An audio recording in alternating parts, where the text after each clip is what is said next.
Hola, mucho gusto. Mi nombre es Miguel Ángel Leguizamo Duarte. Pertenezco al grupo de Principios de Química con el profesor Manuel Freddy Molina Caballero. El día de hoy vamos a realizar la presentación en celebración del Día del Árbol. No siendo más, damos inicio. Para esta ocasión, en vez de realizarlo como que era simplemente realizar la plantación de un único árbol, en esta ocasión yo lo que realicé es la plantación de dos árboles de dos especies diferentes y adicionalmente quiero hacer una mención honorífica a un árbol que lleva más o menos dando servicios a la comunidad, aproximadamente unos 5 o 6 años. Todo esto fue realizado en el Parque Ciudad Montes. Adicionalmente, pues es en trabajo conjunto con el grupo 33 Antonio Nariño. Eso es un grupo scout que perteneció mucho a mi infancia y que es partícipe de la plantación del primer árbol que voy a presentar. Como se puede observar a continuación, se puede divisar un árbol que es bastante grande, que no tiene continuidad con los tiempos dados para el trabajo, pero lo que sucede es que quiero hacer mención honorífica a este árbol, ya que lleva conmigo y me lleva acompañando más o menos 7 años, ¿sí?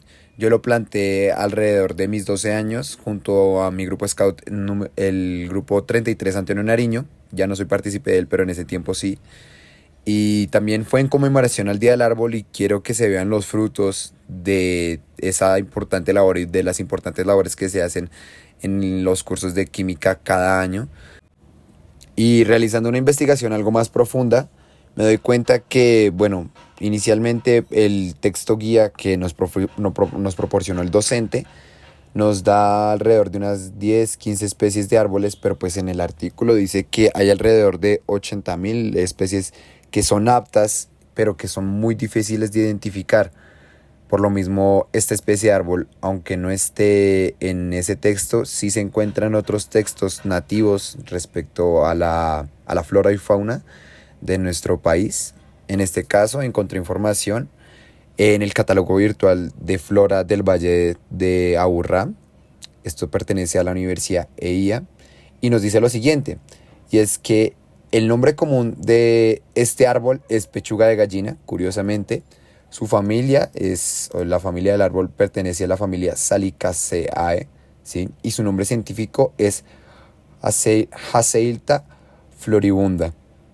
Respecto a esto, pues nos podemos dar cuenta que este árbol tiene un origen nativo y se utiliza demasiado, se utiliza bastante para zonas urbanas y cuidado de parques. Incluso, y he de resaltar que, como se puede observar en una de las fotos, el árbol ha sido censado, ¿sí? Antes de que yo lo plantara, pues evidentemente no fue censado, pero a lo largo de los años en algún momento llegó la empresa Lime y decidió censarlo, y aquí, como se puede ver, se tiene una placa. Avanzando, como pueden ver en las imágenes, realicé ya una plantación un poco más actual, de más o menos unas 3-4 semanas, que ha avanzado de manera muy fructífera. El arbolito se ha comportado muy bien. En este caso me estoy refiriendo, y como se puede observar en las imágenes, me estoy refiriendo a la especie de árbol amarrabollo, ¿sí?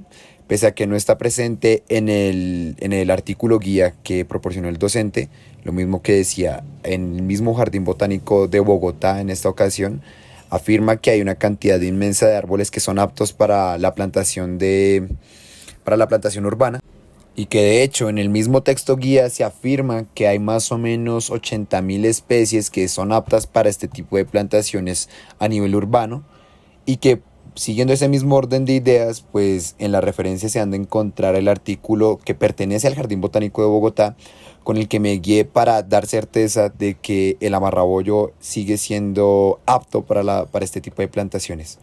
Ahora bien, siguiendo con las características del amarrabollo, tomadas desde el catálogo virtual de flora del Valle de Aburrá, siguiendo con la misma universidad de EIA, diciéndonos que entonces su familia es la Melastamatosae, su nombre científico es Merinia nabilis, su nombre común evidentemente es el amarrabollo y evidentemente es de origen nativo.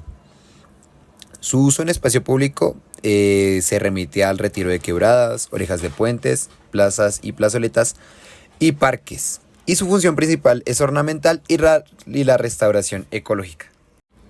Y ya como último proyecto, como tercera y última plantación que realicé, les voy a ser sinceros, fue ayuda a un familiar, la verdad, que me solicitó que le ayudara a plantar, según él, un árbol de aguacate. Lo plantamos por esa misma zona.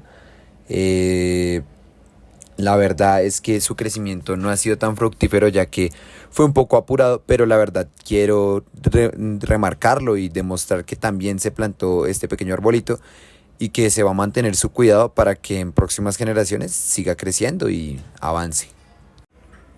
Ya realizada la exposición de las especies y caracterización de los árboles ya mostrados anteriormente, se ha de avanzar con las preguntas relacionadas con la química de los árboles.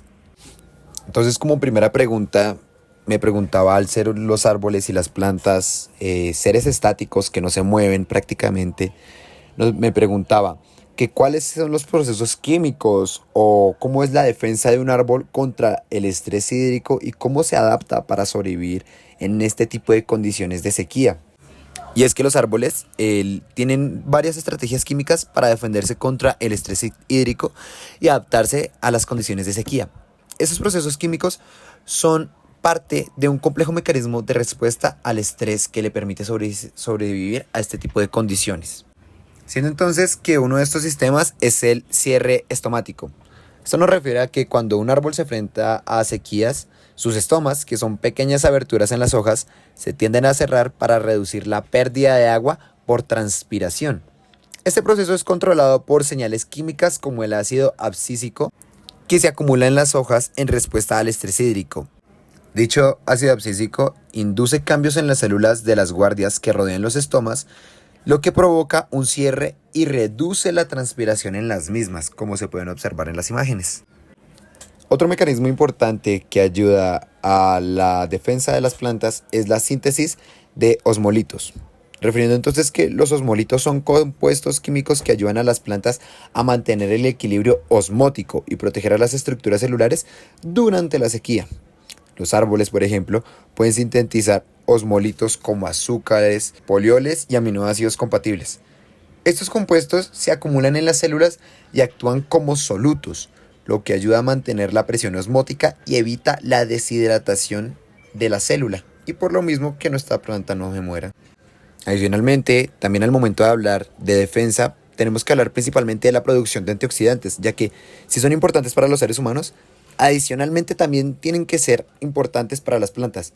Y en este caso es muy importante porque durante el estrés hídrico los árboles pueden llegar a experimentar un aumento en la formación de especies reactivas de oxígeno, que son compuestos altamente reactivos y pueden dañar las estructuras celulares. Para contrarrestar los efectos dañinos de las especies reactivas de oxígeno, los árboles aumentan la producción de antioxidantes como las enzimas superóxido dismutasa, catalasa y peroxidasa. Estas enzimas ayudan a neutralizar estas especies reactivas de oxígeno y a proteger las células del daño oxidativo. Siguiendo ese mismo orden de ideas, una pregunta o algo relacionado que me parece bastante importante para el tema de los árboles es el tema energético. Y es que, ¿cómo se produce y se almacena la energía química en un árbol? Pues bien, los árboles almacenan energía química a través de un proceso llamado fotosíntesis. Y es que, ¿cómo no vamos a hablar de la fotosíntesis? Ya que esto ocurre en las hojas de los árboles que contienen células especializadas llamadas cloroplastos. Estos cloroplastos contienen un pigmento verde llamado clorofila, que es fundamental para la fotosíntesis, en las que las hojas capturan las energías del sol y la utilizan para convertir el dióxido de carbono y agua en glucosa, que es un tipo de azúcar, y adicionalmente van a producir oxígeno.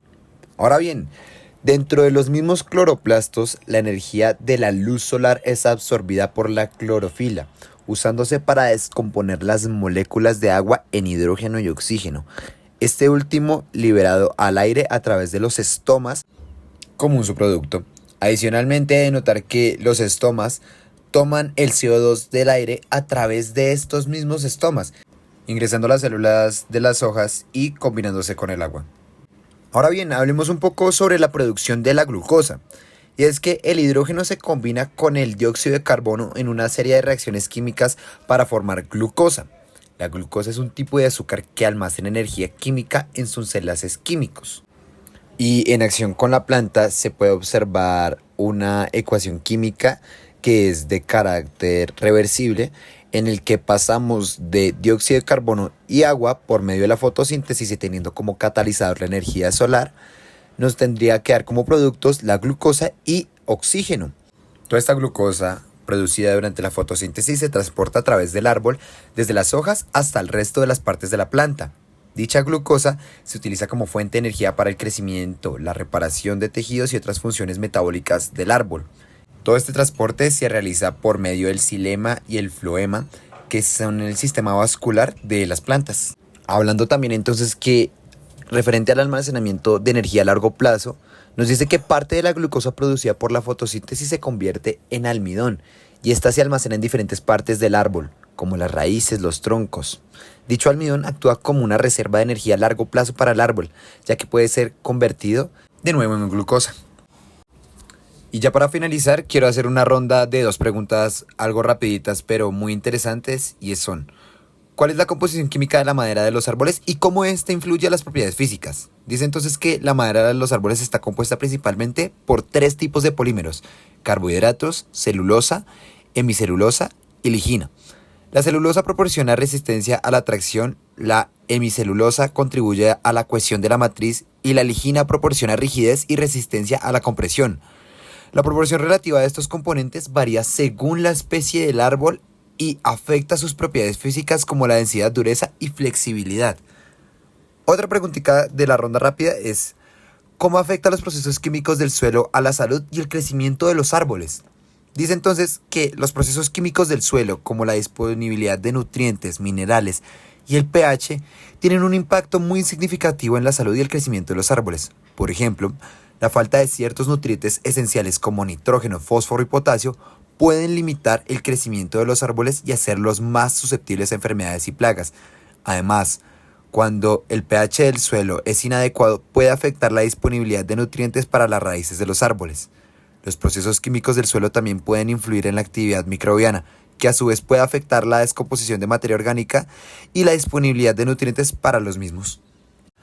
Finalmente dejo en pantalla las referencias bibliográficas referente a la ficha taxonómica de las dos especies presentadas principalmente, y me despido con un agradecimiento al prestar atención al presente video.